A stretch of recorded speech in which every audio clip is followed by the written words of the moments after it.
Hi, hello student, hello everyone, welcome to you, welcome again in Bongo Pathsala.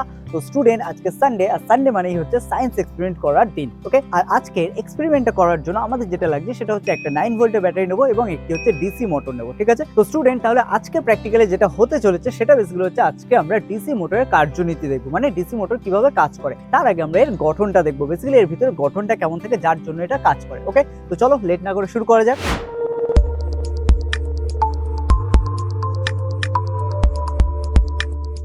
তো নাও student, এটা হচ্ছে আমাদের একটি 12 ভোল্টের হচ্ছে ডিসি মোটর এবং আমরা যে ব্যাটারিটা নিয়েছি এটাও ডিসি, মানে ব্যাটারি বলতে এটা সেল। তো বেসিক্যালি এটা হচ্ছে 9 ভোল্টের একটা সেল। ঠিক আছে, তো ডিসি মোটরের সাথে যদি আমরা হচ্ছে সেলটাকে কানেক্ট করি তাহলে বুঝতেই পারবে তোমরা এই মাথাটা হচ্ছে ঘুরতে থাকে। ওকে, তো নাও স্টুডেন্ট, এবার হচ্ছে আমরা এটা বেসিক্যালি ডিসি মোটরের দুটো প্রান্ত হচ্ছে আমাদের সেলের সাথে কানেক্ট করব। ঠিক আছে, তো নাও সেলের এক প্রান্ত আমি কানেক্ট করেছি নেগেটিভের সাথে, এবার পজিটিভ দিচ্ছি।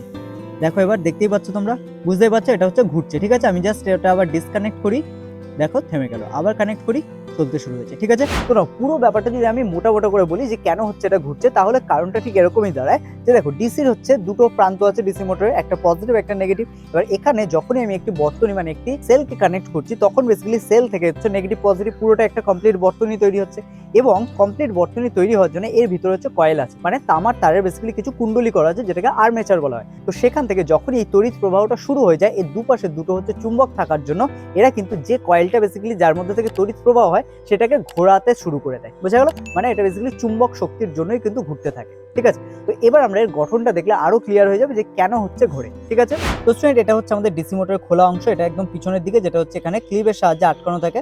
আমরা এই সাইডের ক্লিপগুলোকে ওপেন করে নিয়েছি এবং তারপর এটা খুলে এসেছে। ঠিক আছে, এবার এর প্রত্যেকটা অংশকে আমি যদি তোমাকে এক এক করে বলি তাহলে বুঝতে পারবে। পিছনের এই অংশটা যেখানে নেগেটিভ পজিটিভ এসে যুক্ত হচ্ছে, একটা নেগেটিভ একটা পজিটিভ, এবং এখানে যে দুটো অংশ দেখছো দেখো এই দুটো ব্রাশের মতো অংশ এবং এই দুটোকে বলা হয়ও ব্রাশ। ঠিক আছে, এই দুটো হচ্ছে ব্রাশ। এদের কাজ কি? এদের কাজ হচ্ছে এই যে অংশটা আমি এবার খুলে টেনে বের করতে চলেছি, দেখো এই অংশটাকে বেসিক্যালি হচ্ছে দুদিক থেকে ধরে রাখে। কোনটা? এই অংশটাকে, পার্টিকুলার এই অংশটাকে দুদিক থেকে দুটো ব্রাশ হচ্ছে ধরে থাকে। ঠিক আছে, তো দেখো স্টুডেন্ট এখানে যে ব্রাশের কথা বললাম সেই ব্রাশটা কিন্তু দেখো দুদিক থেকে হচ্ছে ধরে আছে। ঠিক আছে, সেই যে হচ্ছে পিতলের অংশটা আছে সেটাকে বেসিক্যালি পিতল নয় তামার অংশ, ওটাকে ধরে আছে এবং ওই জায়গাটাকে যেটাকে ধরে আছে সেটাকে আমরা কি বলবো? জাস্ট আমি খুলে নিই এটাকে। আচ্ছা, এই যে এই অংশটা, তাহলে এটাকে ধরে আছে, তাহলে এই অংশটাকে আমরা কি বলবো? এটাকে বলবো আমরা কম্যুটেটর। ওকে, বোঝা গেল, তাহলে এটা ব্রাশ, এটা কম্যুটেটর। নেক্সট দেখো কম্যুটেটর থেকে হচ্ছে অনেকগুলো হচ্ছে তামার তার বেসিক্যালি ছোট ছোট এখান থেকে এসে এখানে হচ্ছে বিভিন্ন ধরনের হচ্ছে কুণ্ডলী পাকিয়েছে। ঠিক আছে, এবং এখানে মনে রাখতে হবে এই কুণ্ডলী কিন্তু একটা নির্দিষ্ট অনুপাতে আছে। এটা এমন নয় যে যা খুশি তুমি করে নিতে পারো বা বাড়িতে বানিয়ে নিতে পারো, এমনটা নয়। ঠিক আছে, এটা একটা নির্দিষ্ট অনুপাতে আছে।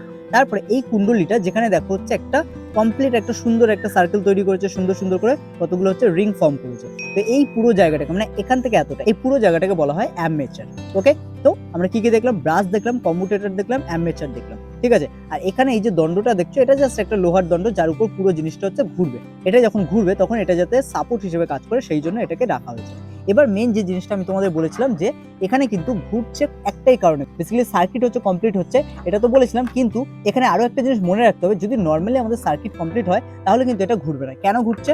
কারণটা হচ্ছে খুব সিম্পল, এই সেলের মধ্যে বেসিক্যালি দুটো চুম্বক আছে। তো দেখো চুম্বক হচ্ছে দুটো প্রান্তে দেখতে পাচ্ছ, একটা এই সাইডে একটা এই সাইডে। বেসিক্যালি এদের মধ্যে একটা হচ্ছে নর্থ এবং একটা হচ্ছে সাউথ, এবং নর্থ ও সাউথ দুটো থাকার জন্য বেসিক্যালি এদের মধ্যে কিন্তু চুম্বক বলরেখা হচ্ছে একদিক থেকে আরেক দিকে হচ্ছে কন্টিনিউয়াসলি যায় এবং এর চুম্বকের আকর্ষণটা কিন্তু অনেক হচ্ছে তীব্র। ঠিক আছে, যার ফলে এখানে যখনই আমরা এই পুরো ব্যাপারটাকে প্রবেশ করাই এবং এখান থেকে বিদ্যুৎ সঞ্চালন শুরু হয়, এর মধ্যে বিদ্যুৎ যেতে শুরু করে, তখন এই চুম্বকটা এটাকে হচ্ছে সিম্পলি এইভাবে হচ্ছে ঘোরাতে শুরু করে দেয়। বোঝা গেল? এবং আমরা হাত দিয়ে যতটা জোরে তোমাদের দেখাতে পারছি তার থেকে অনেক গুণ জোরে কিন্তু এটা ঘুরতে থাকে এবং যার ফলে আমরা এখানে যখন কোনো পাখা হচ্ছে অ্যাটাচ করে দিই তখন সেই পাখাটাও ঘুরতে থাকে। তো স্টুডেন্ট আই হোপ এখানে খেয়াল করলো তোমরা যে পুরো হচ্ছে আমরা যে ডিসি মোটর বললাম তার গঠনটা কিরকম। একদম বাইরের দিক থেকে যখন আমরা স্টার্ট করেছিলাম তখন দেখেছিলাম একদম বাইরে হচ্ছে ব্রাশ ছিল, তারপরে কম্যুটেটর, তারপরে আর্মেচার এবং তারপরে একদম সেলের ভেতরে কিন্তু দুটো হচ্ছে চুম্বক ছিল যেটাকে চুম্বক ক্ষেত্র বলা হয় এবং যার মধ্যে হচ্ছে আর্মেচারটা প্রবেশ করলে যখনই এখানে তড়িৎ যায় তখনই কিন্তু এটা ঘুরতে শুরু করে। ঠিক আছে, তো স্টুডেন্ট আই হোপ ডিসি মোটরের গঠন আজকে তোমরা বুঝতে পেরেছো। যদি আজকে ডিসি মোটরের গঠন তোমরা বুঝতে পারো তাহলে সেটা কমেন্টে জানাও, আর কেমন লাগলো আজকে ক্লাসটা সেটাও জানাতে ভুলো না। তো স্টুডেন্ট তোমাদের মধ্যে যদি কেউ নতুন হয়ে থাকো তাহলে অবশ্যই বঙ্গ পাঠশালাকে সাবস্ক্রাইব করো এই ধরনের নতুন নতুন হচ্ছে এডুকেশনাল ভিডিও দেখার জন্য। ওকে।